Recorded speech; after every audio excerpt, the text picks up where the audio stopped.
Tunay This nga is my hong vlog. basta may tanim ay may aanihin. Tayo ay nanguha ng guyabano sa tanim namin sa likod ng aming bahay. Ay tunay namang makakatubad pagkalalaki.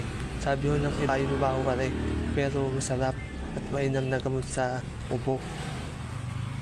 At pagkatamiso,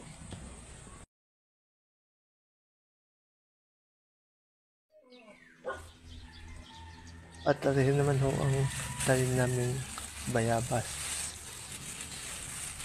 Masarap din ho ito at masustansya pa.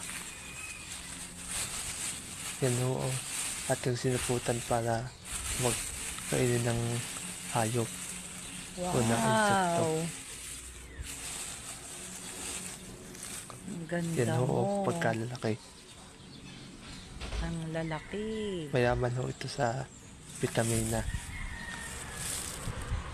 Kaya ho tayo kumain nito Pwede dapat. na.